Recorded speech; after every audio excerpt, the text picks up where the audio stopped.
Yo, how are you doing, folks? Welcome to episode 60, the big 60 of the Simpa Life Podcast.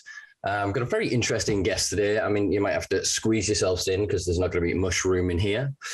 Terrible, terrible joke that will make sense, I suppose, in a minute. Don't kill me for it. I am a fungi. They are literally my two mushroom jokes that I have in the world, and I think everybody has. So now we've gotten that out of the way, we will quietly segue on to introducing today's guest, who is a biologist, forager, and medicinal mushroom researcher who is interested in organic farming, sustainability, and mycology.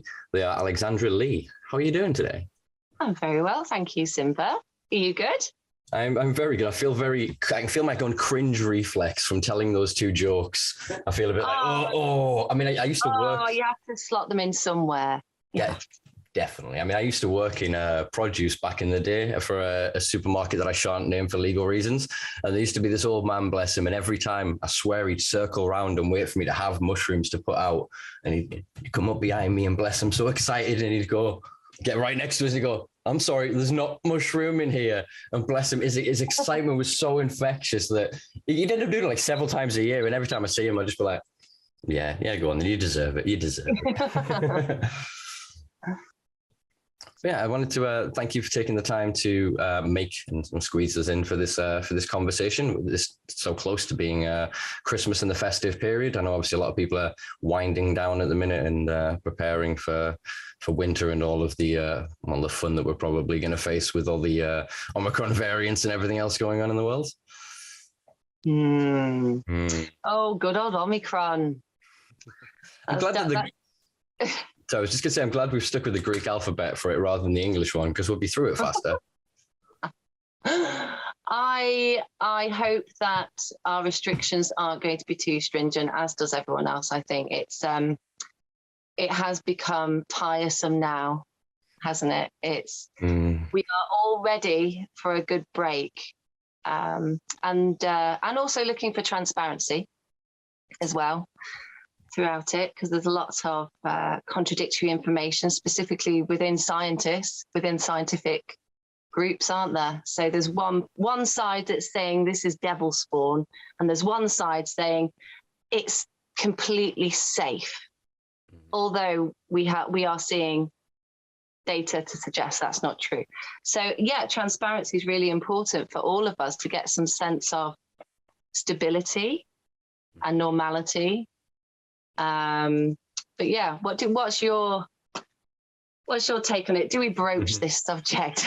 I suppose I just wanted to kind of get it out of the way, because I'm not sure if I'm taking next week off yet. So these fine folks may have to listen to this for 2 weeks running. So I wanted to kind of address, I guess, some of the things that are kind of going on in their lives. And yeah, we're now, because I think we've passed the novelty of it and we've grandfathered into this paradigm, as it were, that, yeah, a lot of people are just kind of become apathetic and lethargic, and there are these factions within the knowledge bases that have potential vested interests, or at least the potential to be vestedly interested into certain sides of this.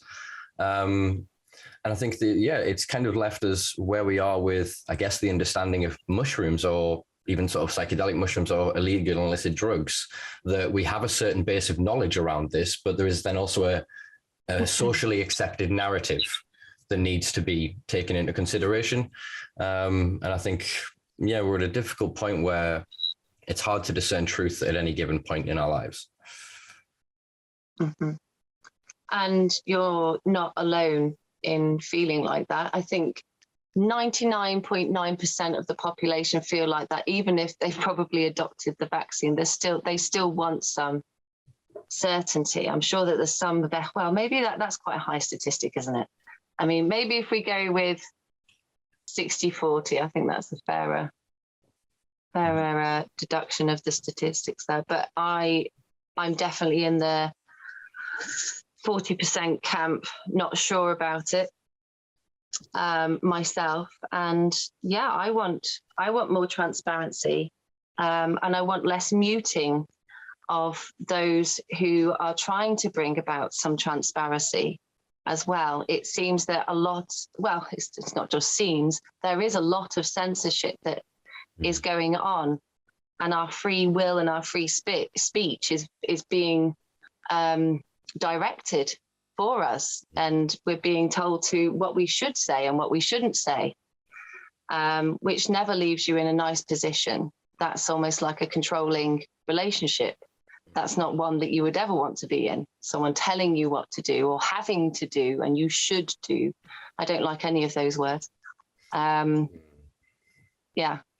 No, I agree. And it's quite an interesting time, because I think I can kind of see how we got to where we are with, say, for example, the war on drugs, when you're 50, 60 years removed from it, because each year there are fewer and fewer people that have the longevity to kind of speak that narrative and to shout into the abyss, knowing that there are no ears there to hear them. There are no people there to take on board that knowledge and to continue a discourse around it.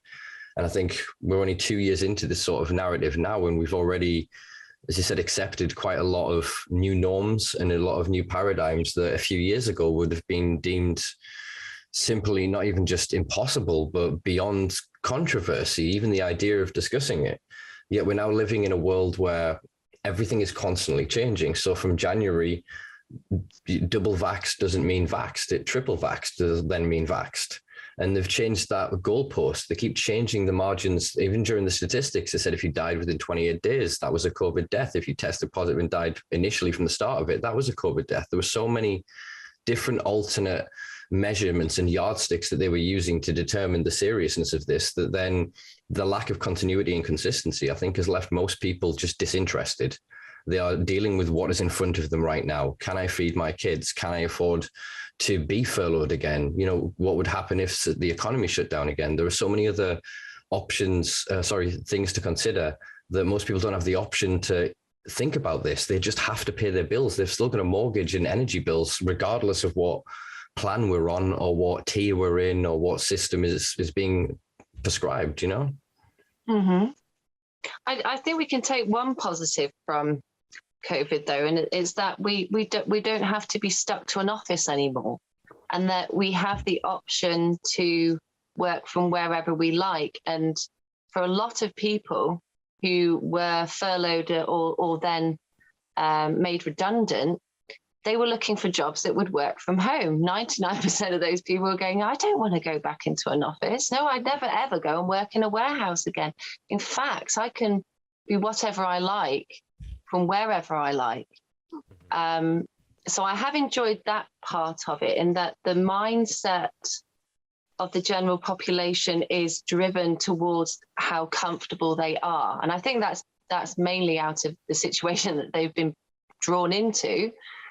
But they're deciding what's right for them now, and what is better going to make their life more comfortable, and also comfortable for their family and the people around them, their friendships, and they're discussing that. And it's a very creative environment because it's very new.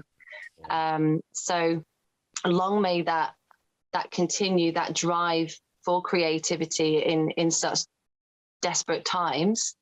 And I think that community is building again. It's just building in a very different way. And authenticity is very much important for a lot of people too now.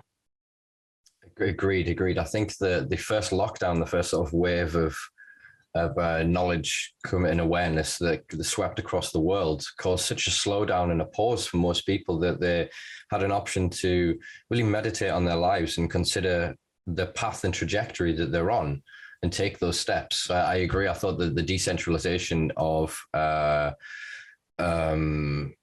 work was a really positive thing. It showed, well, for the first instance, and then when kind of a lot of the industries went, actually, how much are we saving by not then having this centralized building, by not paying for it in the center of London, paying for the car parking, the taxes.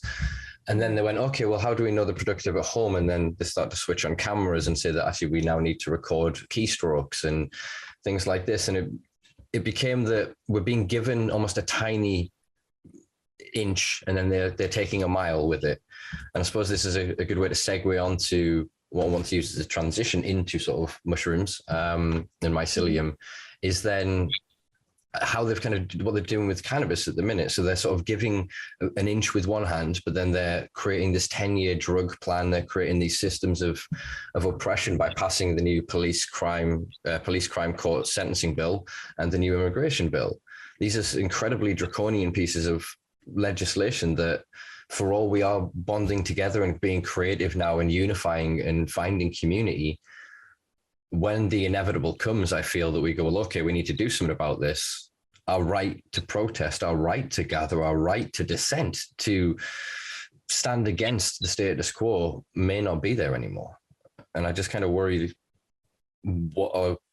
as to what we can do to create those communities, to create, as it were, a mycelial network of subculture connectivity between the different hubs of activists, of truth seekers, of people with knowledge and experience, and an awareness that not everything needs to make money. Mm-hmm. Well, as we know, the activist community are a very creative bunch too. So if there is any sector of the population that can find a way to come to a solution, I bank on that one being able to do it, because there's no settling for half measures. And if something doesn't feel right, normally it means it's not right. And that's when people do something about it. I know that sounds a little bit whimsical, but I think that it will come down to the law supporting our freedom of speech, although we may not be able to, like you say, operate in public spaces and campaign for what is right. We should still be given the right to speak our mind. And yes, does it create a public disturbance? They've used the excuse of many a demonstration recently to knock that one on the head as a reason not to have it. But that doesn't mean we cannot say what we want to say. We still have a mode of communication. The internet is a very powerful thing. And we have platforms to be able to say what we want to say. We won't be restricted. And maybe it comes down to creating a new platform eventually. And I can almost see that out of this, that social media, as restricted as it is, isn't necessarily governed by anyone. It's self-governed. So what's to say you cannot set up a new platform whereby freedom of speech, like Reddit and everything else, is freely available, but that it is also widely publicized just as much as any other platform is. So there has to be a duality in our communications, I think, and what we're presented with. And that will come down to policymakers, reformists, who put those ideas forward to government because they're important to us. It's our responsibility to do that. No one else is going to do it for us. Yeah, I get that. I mean, we had Mike Wise on the show last week, or I suppose yesterday to me, in this world, and we were talking about sort of reform versus sort of replacement of systems, or kind of quite loosely. And we talked a bit after the show, and my stance for a while, and I mentioned it actually during the show, that I swing quite violently between let's burn it to the ground and whatever we're left with, to actually, if we can just infiltrate it in enough levels, if we can get to the 100th monkey, if we can start to affect cultural changes and the perception of certain actions, activities, and relationships, etc., that they would then start to move on this. And I just, part of me, I guess it's the anarchist in me, worries that asking the oppressor to oppress us less kind of doesn't work. In the fields that the political system, especially in this country, is it's muted. There is no real discourse. It's a very limited, you have to be one or the other. And I think one of the things that I'm now growing to appreciate about sort of COVID and the lockdowns is that I suddenly went from being a leftist extremist utopianist to a right-wing extremist. the political spectrum change was insane. I didn't change my opinions in the slightest, but the interpretation by the system changed to me, as well as hundreds, thousands of people that I know. Suddenly they were disowned by this system. All of a sudden they were from being categorized as one thing because they were a demon and an enemy to the system in one way, to now potentially being an enemy in another way. And actually they didn't do anything. They just didn't comply to something. Do you know what I mean? They didn't go against the system. The system moved the goalposts. And so for all we may be able to get them to move the posts in one generation without any form of protections, as we're seeing, they can quite easily move them in the next. No, you've made a great point. The moving of goalposts is what needs to change. If their views are such of ourselves, of the activist community, that we are of a damaging nature to society, but in another vein actually could be quite useful, then why has that opinion changed so drastically? Firstly, I mean, who's lobbying them? Who are those with agendas who might be pinpointing these characteristics and demonizing them? Because we all know that happens as well. There's a lot of geared interests, and that's the one thing that worries me about policy, is that policy really needs to be driven by an ethical rationale, not for profiteering. Well, to a certain extent, there has to be capitalism in order for industries to survive. But at the heart of that needs to be an ethical promise. And I don't think that the changes that have been made recently, specifically with regards to cannabis, if we're going to go down those lines, have been ethical. Because what we fought for, as we know, when we were pitchforks at dawn, we didn't ask for such a regimented result, and there's no room for creativity. And it does show that it has been forced into and pigeonholed into a completely commercial model, and that it's no longer for the patients. It's how much isolate can we sell? What is the demand? When will demand be needed next? And it becomes a supply chain, and the honesty in that in that industry has been lost. And it's certainly something that's worrying for me, having worked with patients, having seen patients in inverted commas, people that you have helped previously to become well through your knowledge of cannabinoid therapy, is now being blasphemized by a market that really doesn't deserve it. I'm going to get put through the ringer for that, but well, I'm happy for you to walk that back, but I will quite happily walk it forward, because honestly, no, but I believe that the industry, I've said this before, the industry is quite happy with where it is. It's progressing nicely to its own checklist. It is on its 5-year, 10-year plan. From conversations I've had over the past couple of weeks and months with a few CEOs here and there, people that just generally like me and for some reason keep me in certain loops, people are losing interest. Germany's popping off, Luxembourg, Malta is just literally, all of these places are going, and all of the people that were circling the UK going, well, you're 3 years, where do we put our money? We've got all this money with this vertically integrated infrastructure. Where's our license? Where's our potential market share? And they're just stepping away. So they're now going back to the Channel Islands that are moving forward, say like Guernsey, etc. And they're going to try and get into peripheral markets that way. So they then have production that they can then distribute into the UK. And one of the things that I think is probably, I can speculate, and I'll ask you in a second, that I think is probably going to pisses you off as much as me, is the carbon footprint, the sustainability of this. Is that you're taking a plant that could have been grown frankly anywhere. You're creating such restrictions and limitations to it that by the time a bud gets to a person, it's toxic for the environment. The bud itself isn't, sorry, I'll clarify that. But the process that's bringing it there has negated the sequestration of the carbon that the plant could have done. It's caused more damage. And so I just want to get your thoughts on sort of, is that potentially what could then happen to mushrooms? I mean, it's something that I've seen a lot of foragers talk of recently, that there's been an explosion in interest in mycology, and people are going to patches where mushrooms have come season on season, and now all of a sudden they're not turning up because people are not respecting the process. They're not allowing for there to be cyclical, interseasonal, what do you call it, reproduction.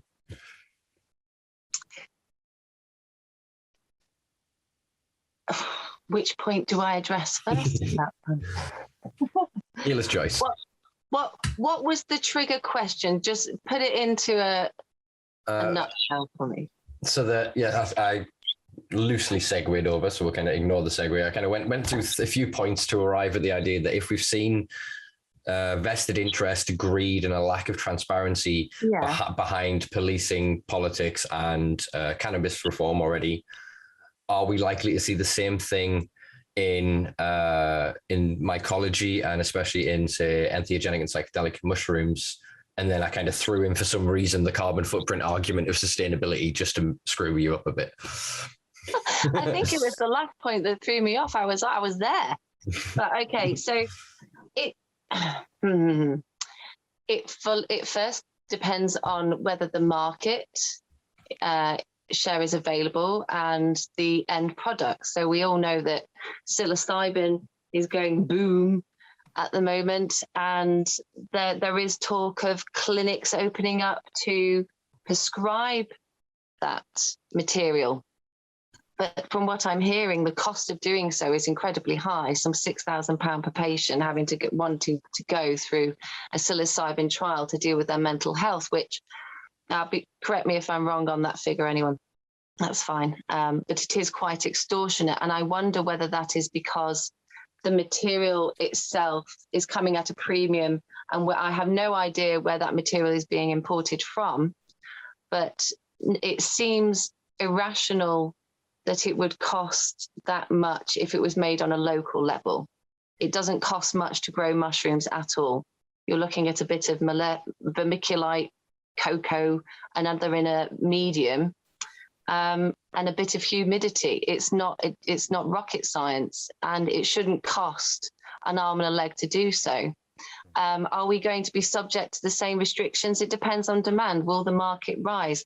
I think that specifically within the UK, medicinal mushroom grows are, loosely I say medicinal mushrooms, mushroom grows are increasing, and it's wonderful to see that blossoming. We don't have any regulation associated with medicinal mushrooms at present, other than psilocybin. I'm going to say, sorry, can I just clarify a point, sorry, for myself and the listeners. So when we say medicinal mushrooms, are you including psilocybin or psychoactive mushrooms in that categorization? Oh, yeah. No, they come under the same header. They're all therapeutic. So in my view, that's a medicinal. But as we don't have a regulatory model associated with mushrooms, we're free to grow. So actually, we're in a prime position in the UK to grow mycelial networks and fungi. We have no restrictions upon us. Yes, I don't think that we're going to be subject to the same restrictions as cannabis, because it's a very different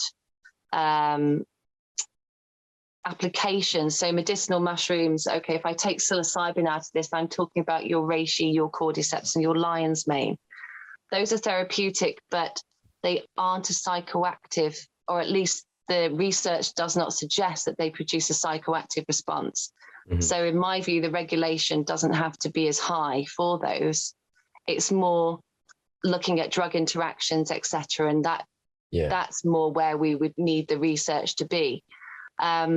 But we don't have many research projects going on within the UK. But that's not to say that they can't be created. The interest is there. The demand is certainly growing. But I can't see it going in the same way that the cannabis market has gone from that side. Does that make sense? It does. It really does. It makes me think then of a point, something that I kind of championed for a lot of years and took a lot of flack for, and with no joy, and being kind of proven right in some spheres, of the rise of synthetic cannabinoids. And what worries me is a lot of the processes and the research that is being done on synthetic psilocin, which is obviously what the body then derives psilocybin into once it goes through like the gut process, or you can what's the word? You can shortcut it with lemon tech, which was something I discovered in America a few years ago, which I'm quite happy to champion. But yeah, so what worries me is then they're patented compounds. Then the process by which they are derived, the process by which they are given through therapy, all of these things can be patented processes. And I think that's where then licensing and the restriction and the financing comes in to make it such an exorbitant cost. It's interesting that you say $6,000, because $6,000 was what I heard as well, was the quotation for the ketamine infusion clinics. Awakened Life Sciences, I think, are the company behind that in Bristol and London. And through a network of kind of a few dozen people, they're all kind of doing research and running off things and creating their own culture, as it were. And one of the things that then worries me is that while they're doing this and they're creating this almost, I don't want to say illusion, because I don't mean this, but this kind of perception that that's medicine and that will always be medicine. But whereas if you go to Wales or any random place and you find, a heavily agricultural field that's recently had sheep or cows or something similar in, you're going to find mushrooms containing similar compounds. And if you were to then take them in a cultural, traditional way, if you were to do them even in a healing ceremony or in just you and your mates drinking some tea, that's still going to be criminalized. That's still going to be demonized because you haven't gone through the proper channels. You haven't taken the therapy in the correct way.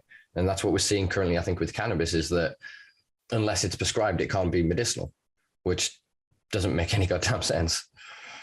You make a very strong point.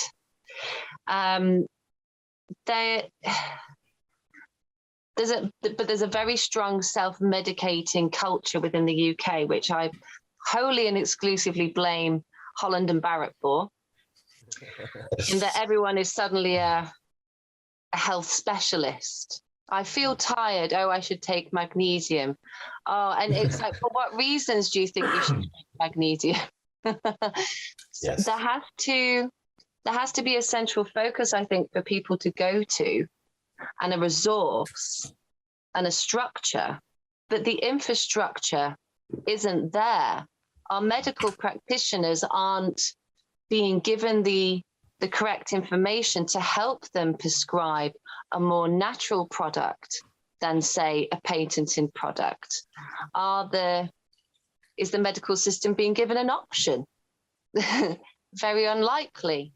So that's the position we're in. It's more that the medical markets should be offered more advice, and then we would perhaps see more informed decisions as to where a medicinal model might progress to maybe perhaps a more natural way of treating ourselves for conditions. But we're not. The only option they are given is patented products.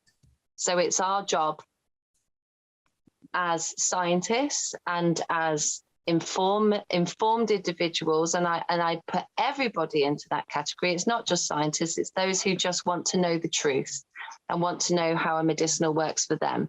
It would be lovely to know that their doctor has been given that same information in the correct fashion and in an ethical format, but it isn't. So that's what needs to change. Our medical market needs to be a little bit more savvy, creative, and they need to be given that permission to do so as well. But I don't think they necessarily do have those permissions. I can't see that we can continue down the lines of a chemical-based society, though, if the general population is educated to the hilt that chemical model isn't good for them.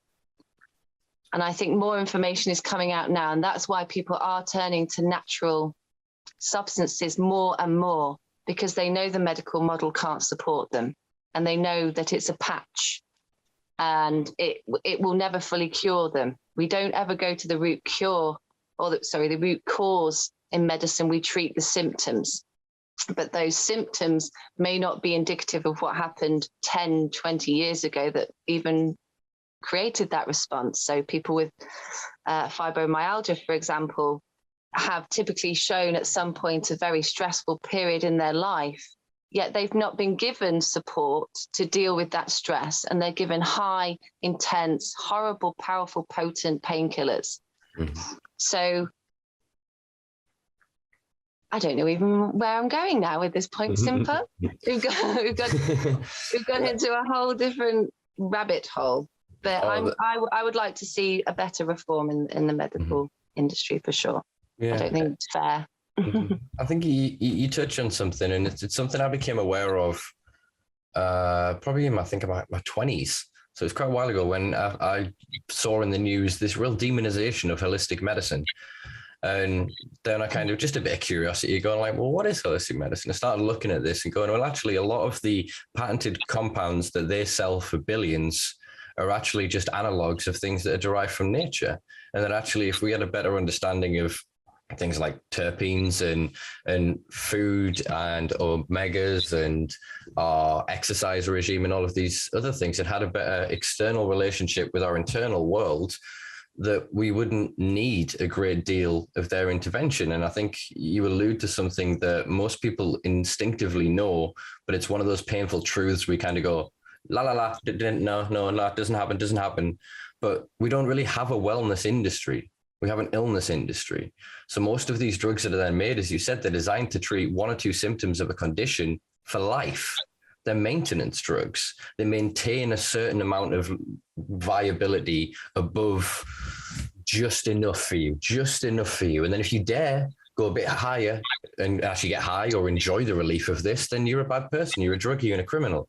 And that line that they have created between it, this full moralizing, is so destructive. And I think one of the things why entheogenic compounds are going to be so vital in psychiatry and in just general trauma response and culture in general, abstract from a medical apparatus, is that it gives us insight. It's not just going, I don't feel a thing.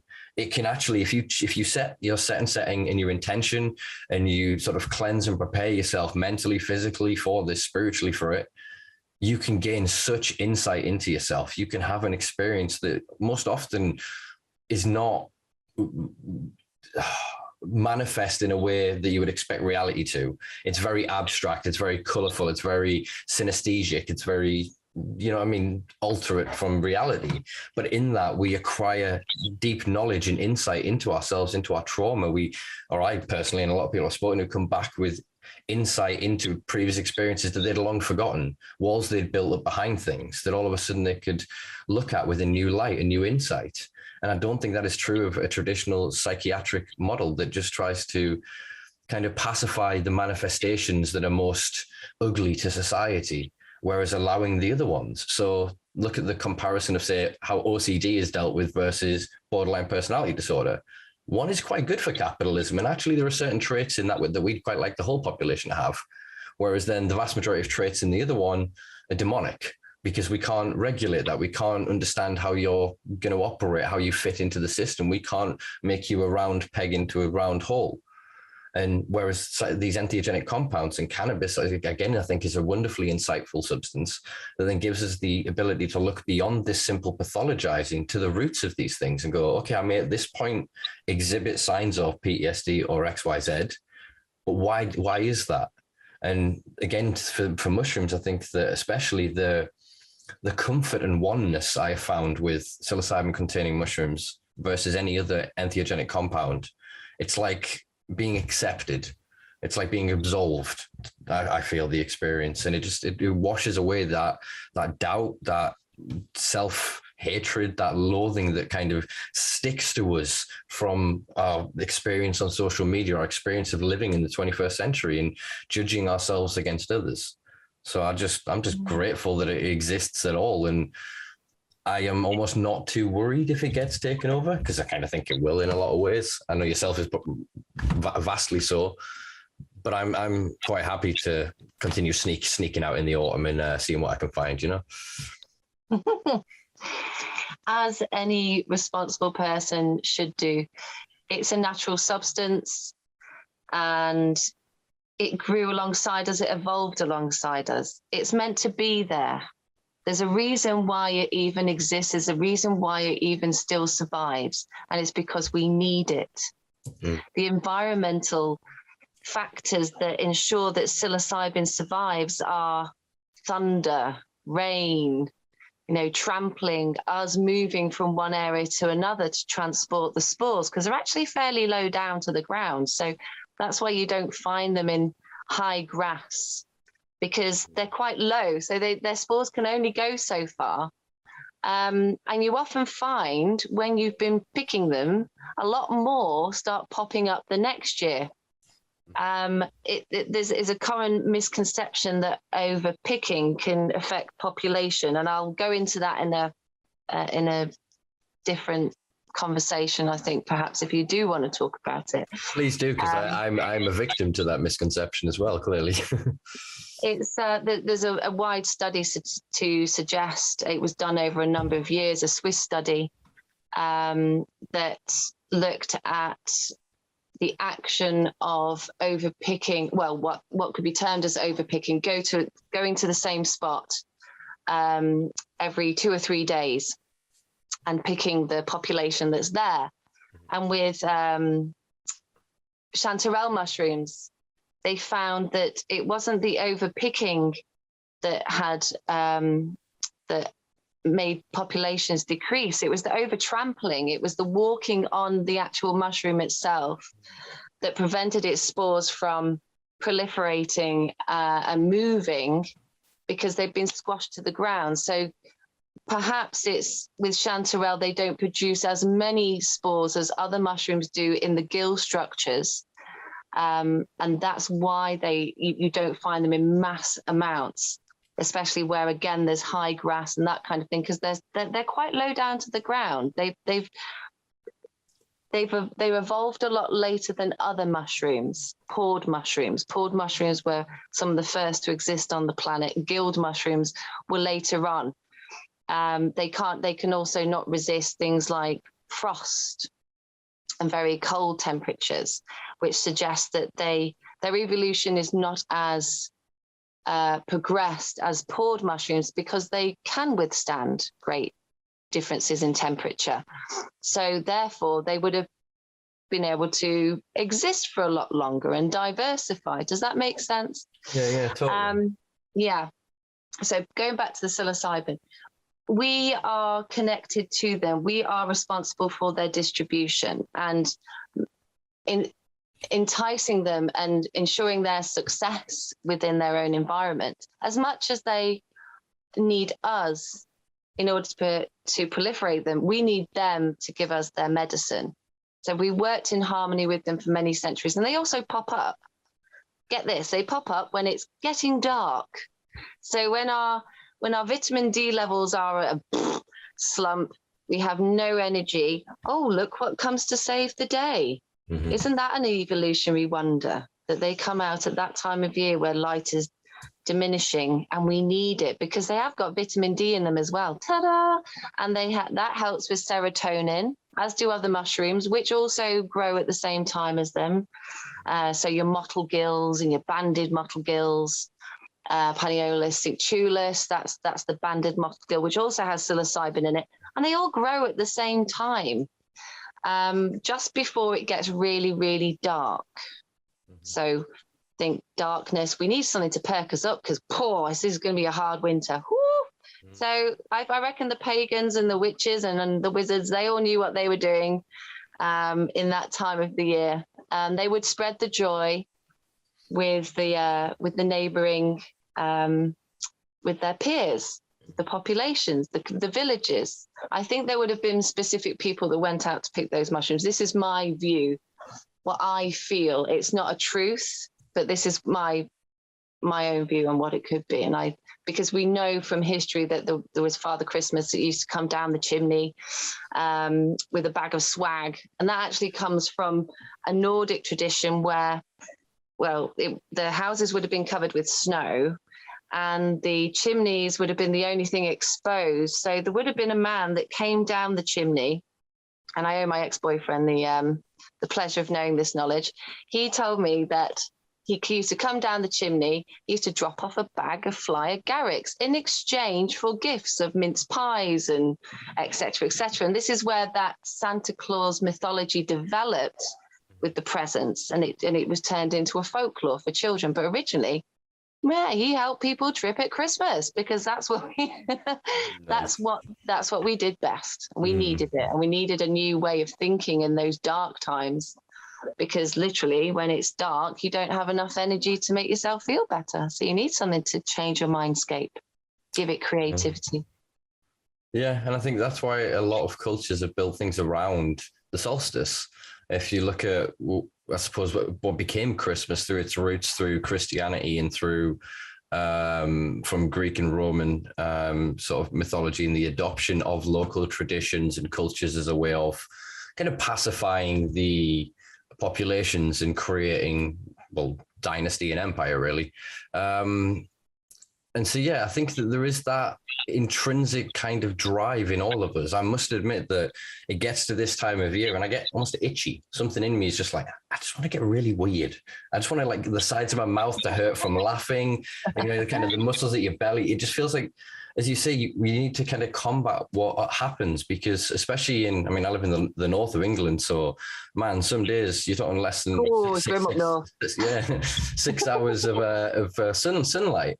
So I mean, I do take additional vitamin D. I do sort of plan alongside of it, and then I will start sort of microdosing, and I will plan to have around the solstice quite a larger dose as a way of kind of I feel that it shakes the cobwebs out, as you say, and I think it helps realign a sense of gratitude, because we end up at the peak of summer taking for granted that it's light till 10 o'clock at night, that it's warm out, people are out, it's activity, it's alive. And we forget that the human experience, we're much a victim to, I say a victim, we're under the control of the seasons as everything else. And the trees that they bud and they flower and they go through their cycle and they calm and they prepare for the next year. And I think that the experience of being able to use entheogenic mushrooms at that time of year helps us as part of that regenerative cycle. Do you know what I mean? So that we move into the next season and we prepare for it. So that, I mean, I know every year I get, and I fail most years, I come up with New Year's resolution, and we get it because there's something in us. Once we pass the solstice, your brain starts to go, it's lighter every day, it's lighter every day, it's lighter every day. And there's the British joke of, oh my God, it's light at 4, it's light at 5. And you know what I mean? But we have that inbuilt gratitude and appreciation. I think that we have this, to go back to kind of the pharmaceutical conversation, in fact, to revisit a lot of what we've already spoke of, we have this disconnection from nature. We think of ourselves as running and ruling dominion over nature, and that we're not a part of it. I mean, there's a wonderful image that shows a brain slice, a picture of the universe, an atomic map, and a mycelium cluster. And it's the same goddamn image. You know what I mean? There is something that just showed that we are so intrinsically entwined in everything around us, yet something in our ego makes us think that our hubris, and we're just so grandized, and it's bullshit. And again, psilocybin gives you that kind of just woof and knocks you down a bit, and you go, oh, okay. But then it picks you up again, and it gives you that rounded space to grow and evolve, I think. It's definitely a mushroom of evolution. There's strong evidence to suggest that mushrooms may have been part of our evolution to think, oh, we could produce fire, or you know, rubbing two sticks together. How did we think this up, being so primitive? Our creativity must have been spurred by something. And when we were so primitive as cavemen, we would have also had a very limited language. So sharing ideas and sharing our experiences, and, you know, oh, this stone rubbed against this stick made fire, it would have been quite difficult. However, I think through this, and I would love an anthropologist to be out, I'm sure that there's studies and research to back this up, that our brains needed to evolve in order to become more civilized. And it was largely probably down to mushrooms that even happened. Yeah, it was the roughest term of it is reptilian brain, mammalian brain, frontal cortex. Mm-hmm. And so the stoned ape theory, which is sort of what you're sort of alluding to, is that our interaction with entheogenic compounds in nature, because of their plasticity and neurogenerative qualities, they then created sort of these pathways. And I think that before we had major constructs of religions and things like this, and I think a lot of them actually come out of a misunderstanding of our relation to nature, of worshipping things. I mean, you look to the Greeks and the Romans, and they had a god for the sun and a god for whatever. And I think that the ideas of then the religions and the way they spoke of it was a way of transferring scientific knowledge to a population that didn't have a conceptual idea of science. So it kind of worked well to transfer this. But I think that even before that, as you said, that we would have recognized that this thing appears every year. Even just that is curious enough for me. Even as a 33-year-old man, it triggers that childlike curiosity in me. Why does it only appear this time of year? What is it doing? What is it? What does it want? Do you know what I mean? And I think that we'll have seen that. And as you say, that then eating them, because even non-psychoactive mushrooms, then like Reiki and lines, I'm going to butcher whichever ones they are. Some of the medicinal mushrooms out there, because I don't know the specific knowledge, but you will correct me in a moment, can also be neuroregenerative. So then in the process of then eating them, they're getting, as you said, the extra vitamins and everything else and improving their general sort of health and well-being. And then, although they can't say, hey, mate, you want to try these? I imagine that, as you said, that the I don't want to say civilizing, because that sounds very colonial, but the evolving of culture and society, I mean, its most primitive forms in microcosms, I think will have been that sharing and just showing, I can eat, you can eat. And the guy that ate, the one that died, no one else ate. And so then that knowledge kind of builds in and of itself, that even if I can't say don't eat that one, if I see you picking it, I'll tell you not to, and then you'll know not to. And knowledge was then passed beyond pre-linguistics. And I think that, as you say, the ability to then be high on these things, because most of my listeners out there that have had these experiences at a high dose of these kind of things may have experienced this kind of telepathy. This, you sat with a mate and you're like, a few hours in, you kind of look at each other and he goes, gets up and goes, makes a cuppa.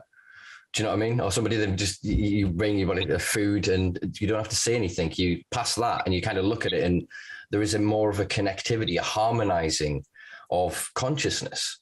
So I just wanted to get kind of your thoughts on that as a concept, really.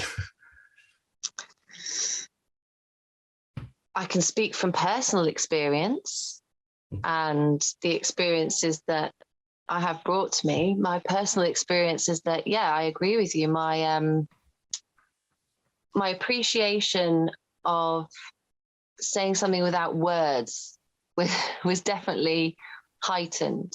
I felt very connected to the environment around me as well. My connection to nature increased.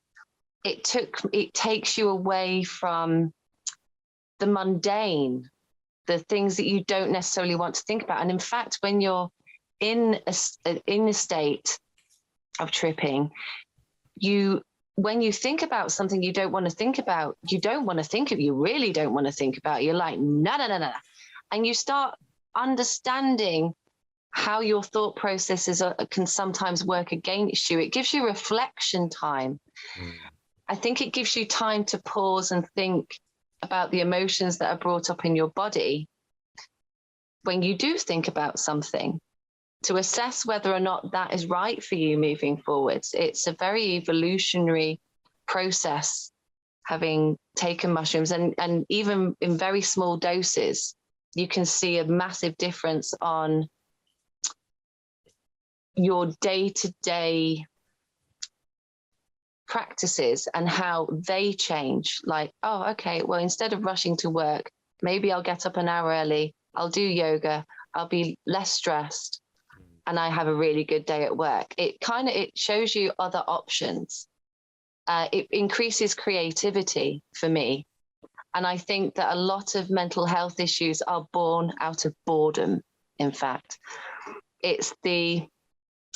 We obviously have genetic mental health conditions which are unfortunate in that they're passed on. You have a predisposition to producing less of a hormone or more of a hormone.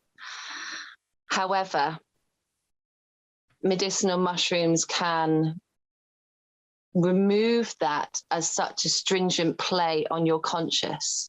And you can think, okay, what can I do to better make my life more easy for myself? Because I know that I have this predisposition.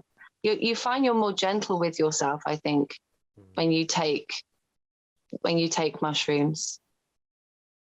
Yeah. What do you agree with the gentleness? Do you feel like after it you're like, oh, you know what, I'm not gonna think like that anymore.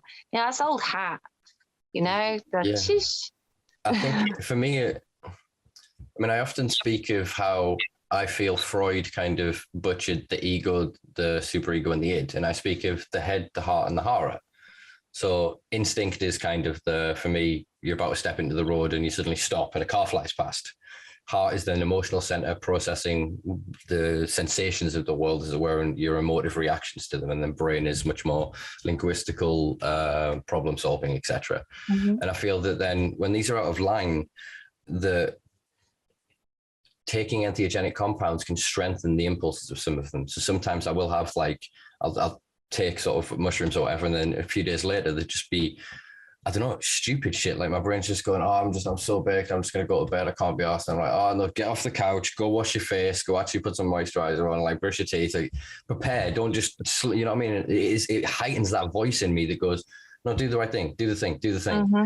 And then it also almost pacifies what would normally be an aggressive response from this impulsive ego that is more driven by, I agree with you that it's boredom, but it's not because of understimulation. It's because of overstimulation.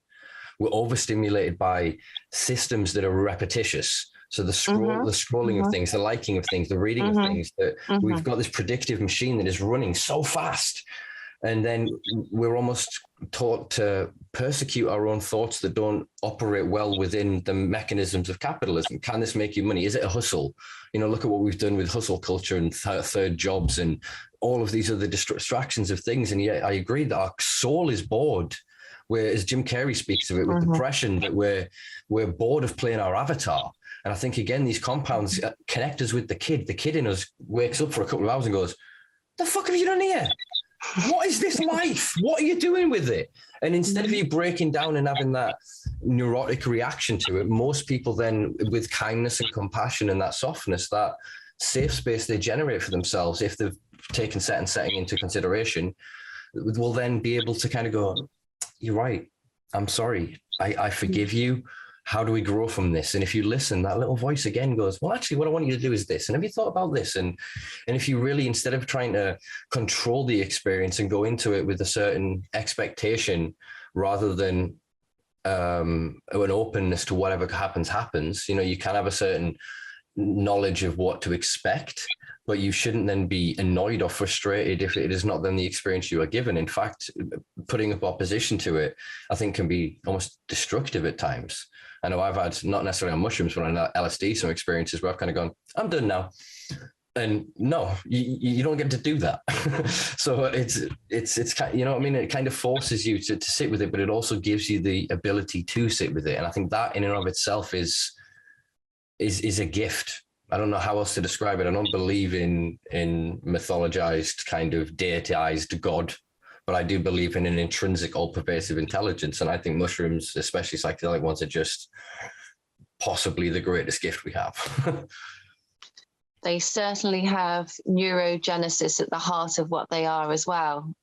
So psilocybin mushrooms, fundamentally, if we look at it from a scientific standpoint, they help to build new connections in the brain. And we know that we are highly creative in our mental processes, but there is evidence to suggest with depression in that a neural pathway will become heightened. And if that neural pathway is continually stimulated, it's very difficult for other parts of the brain to also be active. So what mushrooms do, if you look at, if there's experiments where they put the cap on, the neurosensory cap, and they see the colors that light up after a psilocybin mushroom experience, and the whole head is activated, insinuating that the whole brain is now functioning as one, and it isn't working. The individual parts aren't working in isolation. So it allows the brain to be more creative new connections are being made between thought patterns, and that thought pattern saying to that one, well, I think that's crap. Actually, I agree with you. And I'm going to do something different about it. And we're still learning about that connectivity between neurogenesis and a positive mindset. And you can compare it to perhaps a Buddhist philosophy. They've done similar experiments again with the caps. And the whole head is lit up. It's the calming sensation of meditation and coming into center and coming into focus is very similar to that which you get from a psilocybin experience too. That the brain is allowed to function as one. And we've been overstimulated by digital media, and just this flipping part is working. And that's the bit we kind of want to calm down, because it's always chattering. And that's what mushrooms do, is they go, calm down a bit, dear, calm down, just take a chill pill. But we still don't understand how it does it. And more research needs to be done in order to support the industries to suggest that maybe a full spectrum product is more valuable than an isolate. But without the research, we can't really prove that, can we? So if we know we're subject to a geared system, which we know we are, it's up to those who have the knowledge to pass it on and ensure that those with an ethical background also get a shot at this. And that's really what I'm trying to do at the moment, is if I see someone has an idea and they're working from an ethical place, but they don't necessarily have the connections or the network to help them make that a reality, I damn well make sure they make it a reality, because otherwise, if they don't do it, nobody else will. And if they do it, then maybe more people will do it. So we have to act responsibly in giving the medical sector the correct advice. And that's going to come down to scientists and to activists going, hang on a minute, actually, we found this out. Yeah. And bringing it to the fore. It's difficult, because I agree that is the mechanism, and that is still the same mechanism we are working out with cannabis at the minute. And I look to my I was going to say brothers and sisters, but to be, I guess, more inclusive, my humans in arms in America on the West Coast, and what seems to be a collapsing legalized system, and what was created to be a very corporate, monopolistic asset stripping operation, effectively, let's call it. And I see the way that the system has streamlined itself to co-opt and control the potential, let's call it revolutionary potential of mass numbers of people consuming these things freely. And so I wanted to kind of pitch, or like get your thoughts on, if then obviously I've had as well the conversation of trying to prescribe basically effectively microdosed psilocybin containing drugs, but I've also heard obviously of infused therapies. And I just want to get your thoughts on somebody that has alluded to having obviously personal experiences, what it could potentially do to limit the euphoric, the revelatory experience of the substance if it's in a white room on a clinic bed with a psychiatrist. Do you know what I mean? I worry that, yes, you may get that neurological benefit and you may get the reduction of depression, but you're then going to go back into a capitalist system and work that job and not leave that relationship and not talk to your kids about whatever, not question your sexuality, not do whatever the thing you've been doing to repress yourself into that position. So I just worry about co-option. Basically, the anecdote I used to encapsulate this is when LSD first came about, it was obviously CIA and they were going to do whatever. Then it became revolutionary to the people. And then Oh crap, my brain's just gone dead. Sorry, 2 seconds. So then LSD in the 21st century became microdosed for productivity. So it became a big thing in Silicon Valley that you would then consume more LSD to improve your productivity. So kind of the opposite of the ethos that arose through the Summer of Love. And I feel that that was a co-option of the substance to stop its potential revolutionary danger to the system. Whew. Okay, so going back to your first point with regard to it, would it have a therapeutic benefit if it's done in a clinical setting? Well, you can safely say, yes, it will have a therapeutic benefit, and there will be certain people who will really benefit from that, who are at crisis points. But the psychological support needs to be provided as well as that therapy. And I can't see that the medical sector for 1 second is going to allow people to have an experience and then not provide them with the psychological support afterwards, because it'd be deemed negligence if we're going to go down those lines. So I don't think it's necessarily a bad thing that clinical settings exist, because there are different spectrums of depression. And I don't necessarily know if psilocybin is the right choice for those who are at crisis point. I mean, when you've got a fire, you don't chuck more coal on it, you don't stoke the fire.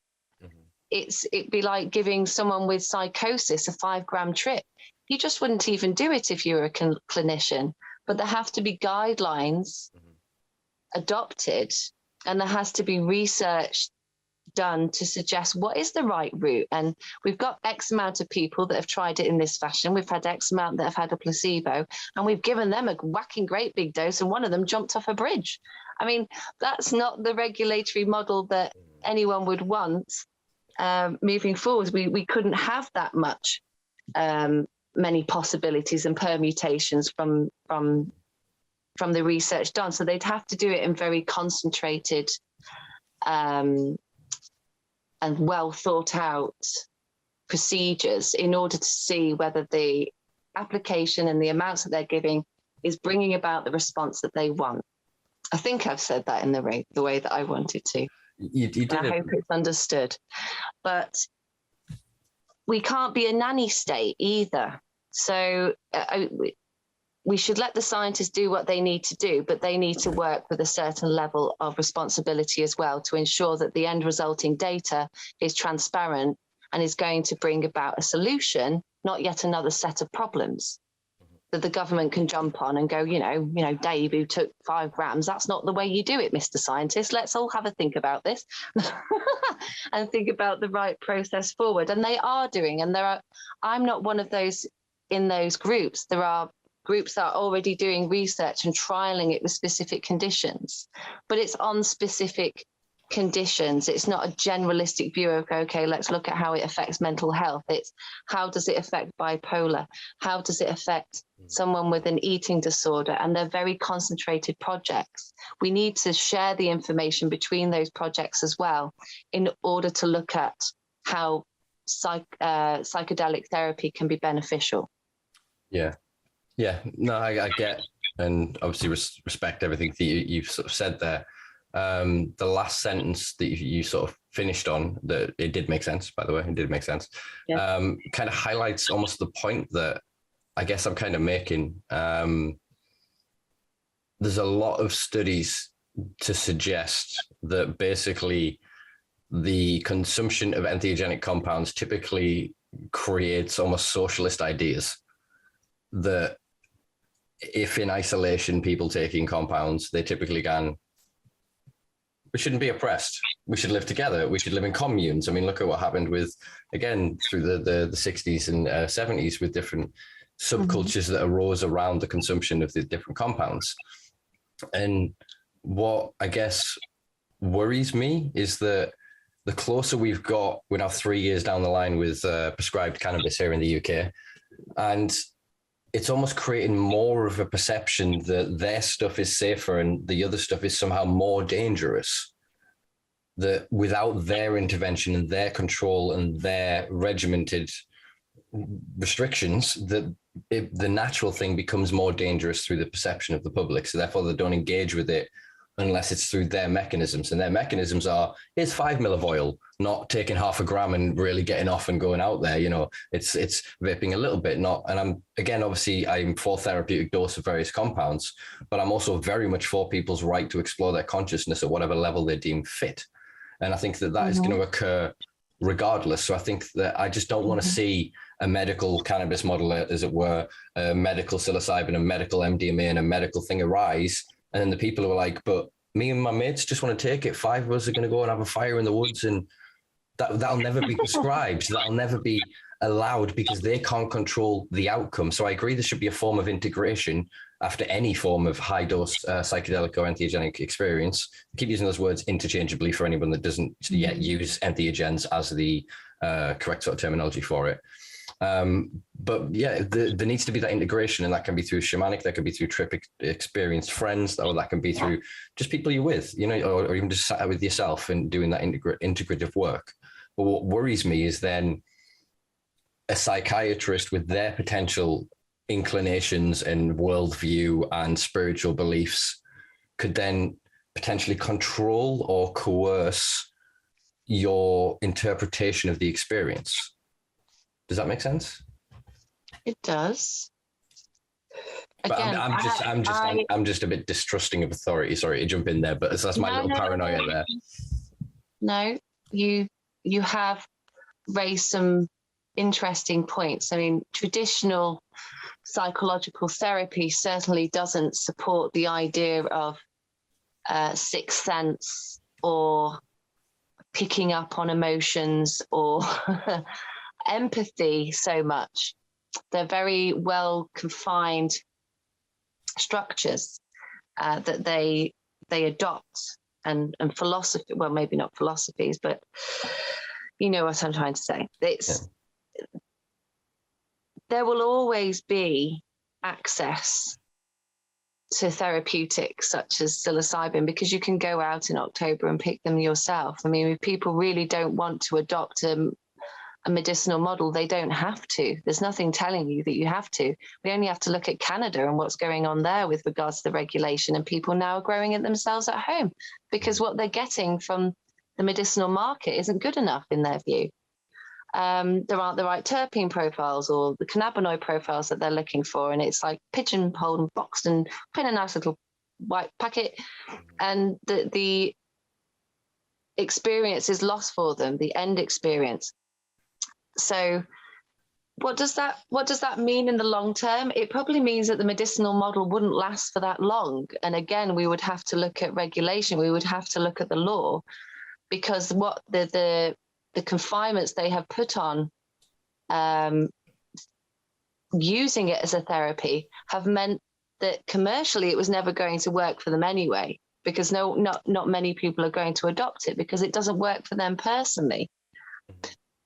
But have we communicated that effectively enough? Possibly not. Again, it's up to us to communicate what we expect for ourselves. And it doesn't necessarily just have to be the activists that do so. It has to be the general population. The general population have to be given the option to state, or to know that they can say, actually, I still want to go out with my mates to the park, like you said, and go and sit round a fire.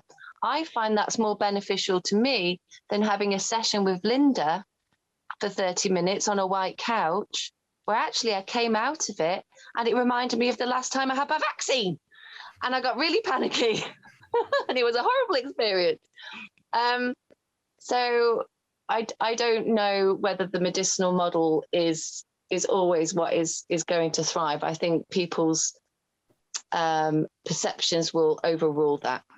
Myself, from what I've seen, and you only have to look at Canada to know that people aren't going to stand for something so strict. It doesn't work. Yeah, and I think actually in defense or against my own point or fears there, really, I think that I think that anything they kind of do, any progress made on their level increases awareness. increases that rebellious spirit in us to go, well, yeah, but it's not fully illegal. Like they can do it, so we can do it. And I think it will kind of create that space. But then I just worry for the thousands of people that just get caught up in criminalization, that then get their entire lives destroyed. They get painted as villains, as evil, vicious, violent thugs that would destroy society, when actually what they're most often doing is seeking a way to escape either the trauma of their life, be it spiritual, physical, mental, psychological, you know what I mean? Or they're looking to just find meaning, purpose. That's one of the reasons I first started like really exploring entheogenic compounds. Was I felt I had addressed a lot of my trauma. I had come to accept my narrative and my lot in life, as they say. I still had expectations and desires and hopes, I guess, I wanted for the future. But I had this certain pervading sense of no myth, no narrative, no story. And obviously, I've become an activist and writer, I guess, since. But it was at that time that I really started to recognize that I wasn't really living my life for me. I was living as I was supposed to. So I was trying to be what I was meant to be as a man of my age. Do you know what I mean? And then in taking these substances, I found a deeper sense of identity that I think has rewarded me ever since. And anytime I revisit the experience, as you said, it can be far more rewarding, I feel, than making myself intentionally vulnerable to a therapist, especially with the way the system often works, that you'll end up repeating your story and your back history in such a callous and cold way to a stranger that almost dehumanizes and desensitizes you from it. Whereas the profound and the mysterious experience of entheogens to me it's a reconnection to, like I said, that childlike state of self that is forgiving, that is accepting, that is loving, that is welcoming, but is also wanting of the world. And it reinvigorates my sense of narrative. Do you know what I mean? That I'm not here just to passively consume. I'm not here to just fit in and to just roll through the motions, to get married, have the kids, get the mortgage, and hit the milestones. And I think that is a direct result of my interaction with these compounds. And so again, I still worry that if a medical only model is adopted and Johnson and Co. push this 10-year drug plan, and anyone that doesn't have $6,000 to get the therapy, then in 10 years, we're going to be back here trying to get onto that narrative. I agree that people will rebel against it, and certain groups that talk certain ways, or people from a certain class or a certain color or a certain ethnicity, are going to be allowed to do what they want. And others are going to be highly criminalized and demonized and scapegoated as the reason why these products need to cost $6,000, why you can't grow them at home, why we have the right to monitor your text messages and to invade your privacy. You know, it's a scary thing that we're almost accepting that these things shouldn't be criminalized and we should have access to them, but at the same time going, there should be an authoritative figure that decides what I think and how I think ultimately. The medicinal market has a place. But it doesn't have a place in making your decisions for you. But again, I'll go back to my original point with regards to that, is that they have to be informed, that there has to be the right research done in order to know what model there does need to be moving forwards. I'll play devil's advocate. Who's to say taking a 2-gram dose every 2 weeks is what's right for you? Who's not to say that taking 0.2 for 2 weeks and then doing nothing and then doing a 5-gram dose isn't the best route for you? But we don't have that data to know what is right for us, and also in what format that medicinal should be given to us in order to get that data. So whether that's natural or isolates, we have to compare the two. That would be a very fair test, what we would call a fair test. It's not a geared test, and it's not a geared study to prove or disprove something for the benefit of a commercial venture. As we know, does happen. Does that answer your question? Yeah, I guess it does, yeah. And I guess my hope as we move on from this topic is that as you say, that rebellious spirit, I guess, inside of us kind of goes, all right, all right. I mean, we're going to keep the truth alive and the tradition and the knowledge with the internet and everything else, no matter how much they try and suppress and censor and silence, we find a way to proliferate this information and gather together and share it. So I think that'll continue regardless of whatever the system seeks to do. So yeah, I'll put a pin in my pessimism for now, and we'll revisit this in a year or so and see where we are. The other side of things that I guess we haven't really spoke of is the industrial and commercial applications of mycelium as a building block, as sort of you can create like leathers from mushroom. So I just wanted to kind of run through a couple of those with you. Of course. Well, there are plenty of companies popping up now who are creating bio-based fabrics and materials that can be used in everything from your clothing to the walls that we build to make our homes. It's whether we will be able to position those new materials as a good solution in replacement of current resources, such as bricks and mortar, if we're talking about construction.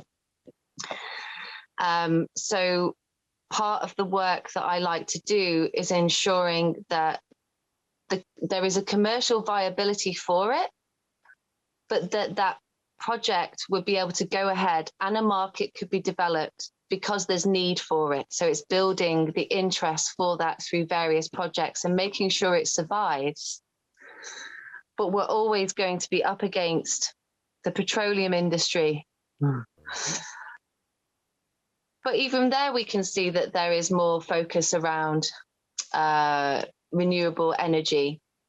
And hopefully these larger FTSE companies are going to invest more heavily into sustainability. And I think that there's definitely more of a drive towards that. We're seeing more increased interest in electric cars and petrol-based cars. We're seeing a mental shift. Everyone notices it. Everyone is thinking about their effect on the environment. So there is a definite need for these materials to exist. It's just how consistent that end material can be. So a lot of the time with bio-based materials, it's making sure that the end result is consistent. And when you're working with a natural fiber, that's not always so easy. Yeah, I think one of you're talking about projects of viability. I remember reading a while ago, IKEA looking into the idea of creating and growing their packaging effectively. Yeah. Yeah. Go on. If you know more on it, then please do elaborate. Yeah, so IKEA was looking, there was press to suggest they were looking at this back as far as 2016. And I don't know how far ahead they are with that project at the moment. It's still being discussed in 2021. In fact, it's funny you say that because I was looking at it today. I was like, have they actually gone ahead with it? There was enough talk about it. But they're using a mixture of mycelium and other raw materials such as wood shavings or I don't know, hemp, cardboard. There is reason for this to go ahead because we could use waste. We could use so when a logger comes and cuts down a tree that's perhaps diseased, the wood chip could now be used for something more useful than just spreading on garden paths. It could become a function for and a strong substrate for most of our materials moving forwards. I think what will need to be adopted is a mental shift and more investment going into driving these industries. So I'm hoping to see that more investment is going to go ahead in making sure that those industries survive. But there has to be the need within society, and there has to be the need beyond petroleum. And again, that comes to influencers showing that it's an option, society responding to that, saying, yes, that's what we want. And then the market is driven from there. The drive is always going to come from the consumer. So a lot of the work that needs to be done is educating the consumer on a local level, as I get really, really frustrated when I go to different areas of the country, and one area of the country is doing recycling, one area isn't. I've actually called up councils before. I was in Scotland and I was like, where's the plastic bin? And my boyfriend at the time was like, we don't have a plastic bin. What do you mean? I was like, you don't have a plastic bin? And I called up the local council, asked, why do they not have a plastic bin? And we haven't put it in place in that town. So I rang up all the neighbours and said, would you like a plastic bin? And they said, yes, we'd love a plastic bin. And I said, I've got 20 names on this poll. They all want a plastic bin. And they had to put it in the local town. But you have to, there has to be the need, there has to be the drive, and there has to be the desire for it. And you have to ask for it. We haven't got enough education on a local level that helps people know what they can recycle and what they can't recycle. A lot of what they could recycle could also be used as a substrate for bio-based materials. So let's look at things on a local level more as to how we can educate ourselves. So that my very, very crude and sophomoric understanding of this is then effectively you grow mycelium to work as like a glue, is it loosely, between the substrate in a mold effectively to then form into, So we then, we're looking at a point where you could then use a renewable source in terms of creating of mycelium, of then inoculating the substrate. Can we use destructive and polluting substrates? So could you currently use non-biodegradable plastics to then create like capture technology in the same way you'd look at, I call it concrete these days, broken down husk and herd of cannabis plant and limestone and water, and then you're sequestering and trapping carbon. Could you then use it to then make building material that then wouldn't degrade? I'm thinking basically of using petroleum-based plastics now because they're full of BPAs, BPZs, and a lot of volatile chemicals that we're now learning are really destroying everything as they slowly leach into the world. So if we could grab all that shit, we're going to need to do something with it at some point. So is it viable to use it as a building resource, or is that just another kind of, we're passing it on to a future generations kind of problem? Have you heard about the research of plastic-eating fungi? Yes. I found that on a rabbit hole I dove in one night down Paul Stamets' work. So a lot of the pollutants that we are subject to could actually be digested by mushrooms. Petroleum is an organic substance. It has other linking chains, but fundamentally it has a hydrocarbon backbone, which is what mushrooms want to eat because they like carbohydrates, which again is just a carbon bond, a hydrogen bond, an oxygen bond, and that's it. But they're very uncomplex hydroxyl groups that they could digest, and that material is then remediated. It's removed. It's no longer an issue. The only issue with using mycelium to break down plastics is that we would want to ensure that the species of mushroom we're using doesn't compete with a local species that we have, in that it could destroy a population of mushrooms because this other one that they put in situ could outcompete. Because we know that wind travels and wind carries spores. So there's nothing to say that, say, for example, you had a dump, and they had an inordinate amount of unrecyclable plastic, and they put a particular mushroom on there that can break it down. If that mushroom is then going to compete for the same environment because its spores spread from that pile to a neighboring forest, then you have affected a whole ecosystem. So there isn't a one-size-fits-all model that we can go to. We have to work with the natural environment, the local environment, to that dump or to that problem if we're going to apply mushrooms to remove the toxins from that ecosystem. Is it possible to create like single cycle or terminator mushrooms, as it were?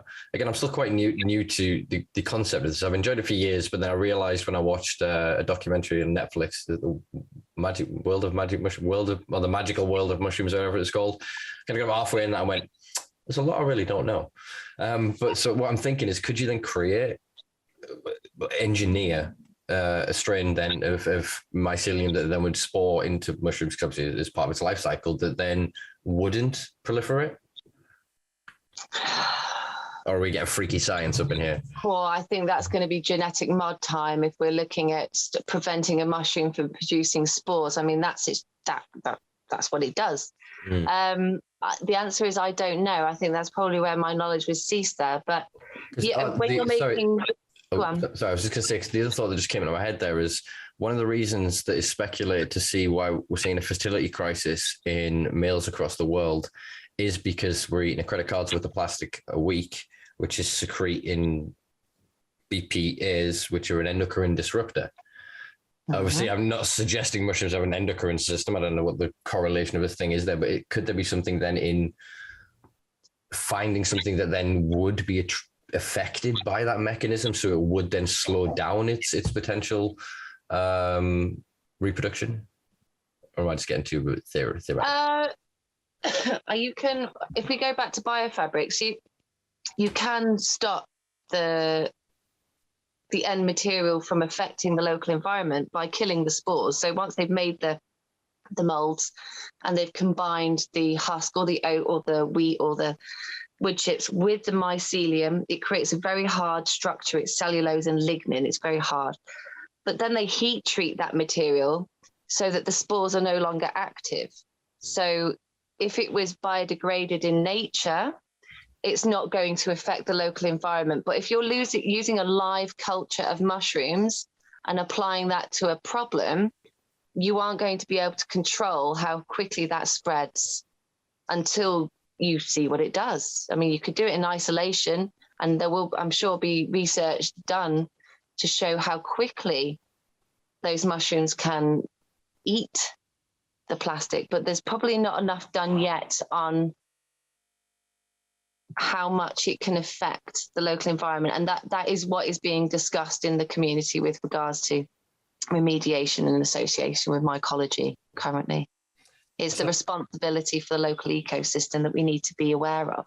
I just had this image of that Peter Jackson movie that was done from the graphic novel, I think it was, and it's like the cities are on wheels and they drive around, and it was that kind of vehicle, but almost that if you could go and scoop up large amounts of the earth and you run it through processing where effectively you grow it in a giant mobile warehouse that is then through renewable carbon capture energy and hydroponics, you wouldn't want hydroponics, you'd want as living soil, because then you could use the mycelium as part of then the cannabis plants to create carbon sequester from it as well, to then create biomass to generate its own power, to power basically the development and the purifying of soils effectively through a cyclical. I think we're going to have to end up looking at actual, like, what do they call it?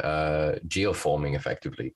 We're really going to have to look at, it's a global problem we're at now. I think it's well and good we can look at inoculating certain and doing whatever, but just one of the 500 forever chemicals, C8, which is the thing off Teflon, the non-stick pans, is now in 99% of mammal blood. That's just one of the you know, I mean, then if you want to look at some of the other things I said about the we eat credit cards with the plastic, I mean, in this goddamn country, 0.01% of cattle feed is plastic. It's part of our recycling strategy. Do you know, when these systems are so disconnected that I guess we're almost as the science sci-fi sort of nerd, I guess, in me is almost thinking that, yeah, we need this vast engineering. We need this merriment that's coming together between our desire to save the planet and reform and the damage that we've done, but also utilizing that technology to not just further enslave us and create capital, but actually to create wealth. And I mean that not in the sense of finance. I mean that in terms of community, connection, love, experience, memories, you know? Mm-hmm. It's certainly what's created a disconnect so far, is not having that merriment between industries and not having a circular economy, is what you're describing there. It's the connection between the production of a food source that also supports other industries, and it will be absorbed into the environment again. And it's all very cyclical. yes, that is the ideal scenario. We just don't have the infrastructure to support it. That's not to say that it can't exist, because it certainly can. And the project that you're describing with regards to creating crops that would also form part of these fabrics, that is very much being explored at the moment. The trouble we have is we don't have enough land. A lot of our land is also so depleted of nutrients, it can't support crops. So that's another reason why, you know, a hemp-based or a nitrogen-fixing plant acting as the substrate for bio products like, I don't know, from insulation to the walls on your house could be very viable. But it's not viable because we don't have the space to grow this. So you were talking about sustainability earlier, and one of the concerns is that if we don't keep things local, we're going to have to buy it in. So even if we did create a model where bio-based products are useful, we might have to start importing the substrates, etc., from other countries, like France, who's got a massive landmass, or Italy, Eastern Europe, where they have a lot more land than we do. We are severely overpopulated. And that's not through any fault of our own. That's concentration of industry in certain pockets of the country. We do have land, but we didn't necessarily want to use the land that is available for these kind of industries, because we also need to support other farming. We need to support farm. We need to support the production of crops. So part of the work that I'm doing at the moment is to look at where could we open up that landmass from in support of a more circular economy. I can't talk much more about it, but just know that it is being explored. Good to know. Good to know, because yeah, like, sorry, I was listening and fully present there, but my brain was just on all kinds of visions. I'm quite a synergistic person. I kind of had an image of all things. I can't remember his name now, from Gladiator, when he's walking and he's running his hands through the wheat. As you were speaking then, I was just thinking about land, and I was thinking about what was able to be accomplished with the technology and limitations. The aquifers that were created thousands of years ago, the technology and the means and the need were the same as what we're doing now. And so the modern equivalent of that is, I think there's a 600-mile aquifer built, I can't remember where, I think it was China. It was built by China, but I don't remember where, as in Chinese engineering. And they calculated it down to an inch. They got it within an inch tolerance, over 600 goddamn miles. So we have the ability to create unbelievably specific and pinpointed engineering. And we have, I guess, in pockets of isolation, the understanding and awareness of how to not destroy ourselves and everything else on this goddamn planet. But it's almost like we need that mycelium connection. We need that network, that underground network, to really understand that we are interconnected, that actually what the farmer in India puts on his ground affects what my next door neighbor's kids are going to eat, in a grand sense of things. That what policies I vote for, what politicians I vote for, determine the future of the air quality, of understanding the interconnectivity of all of these things. And I think in a lot of ways that brings me back to, I guess, not just psilocybin, but medicinal mushrooms that, again, are seeming to have neurological benefit in improving, I don't want to say like your typical IQ, but people's perception, their intellect of awareness. If that makes any sense. So, intellectual awareness. There you go. That makes more sense. It does.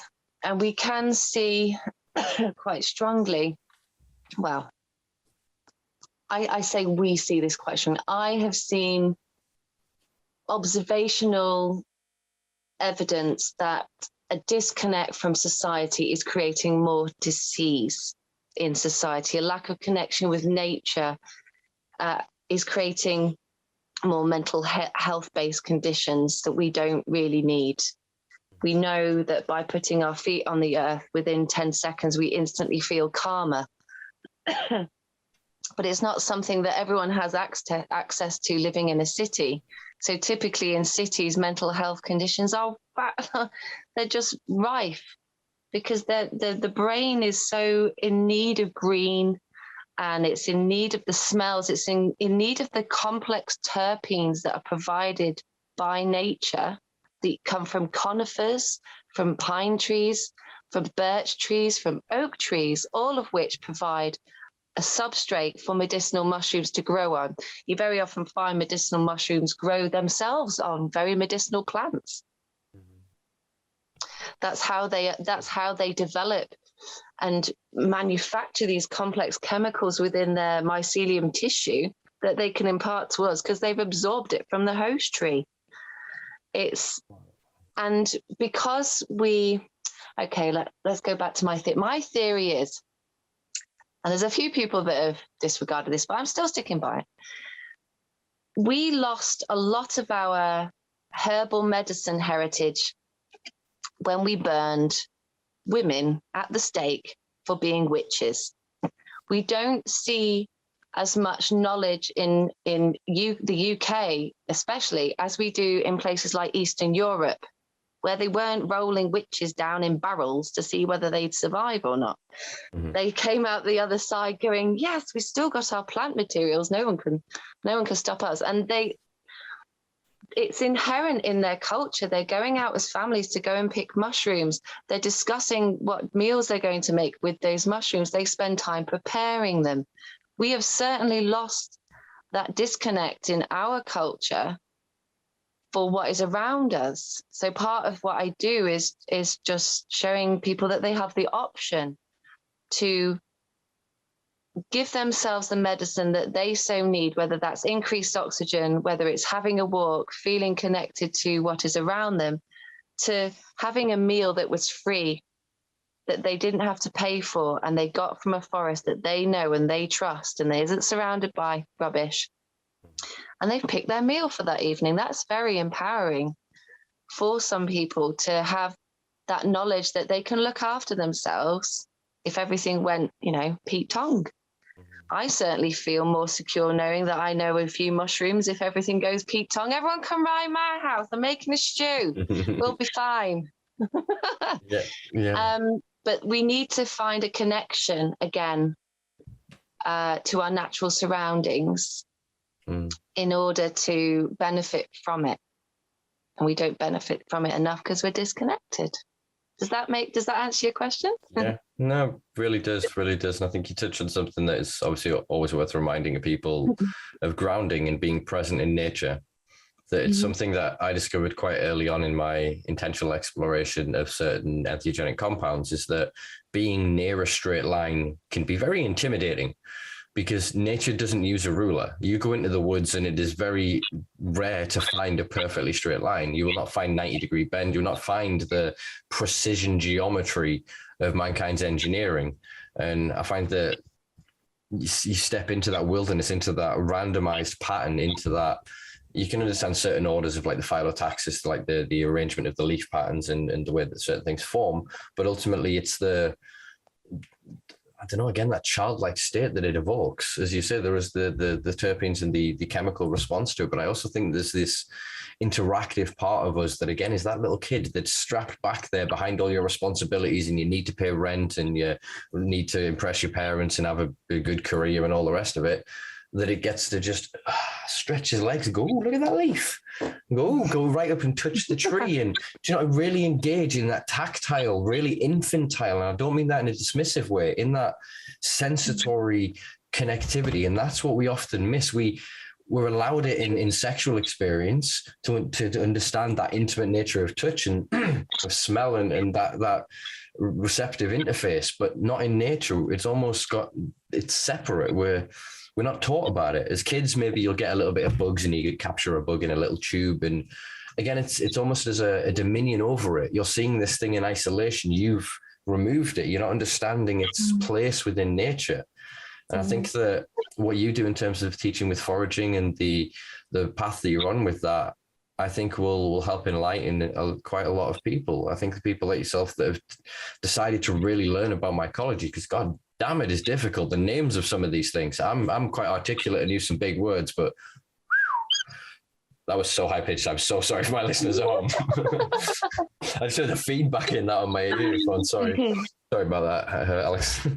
But yeah, I think that, again, whether it is through just going into nature, even just taking and rubbing your toes in the grass, whether it be in a public park in the middle of a city or in your back garden or whatever it is, that connective experience, it's antidepressive, it's anxiolytic, it's anti-inflammatory, it helps balance and alleviate the system, just seem to move into harmony.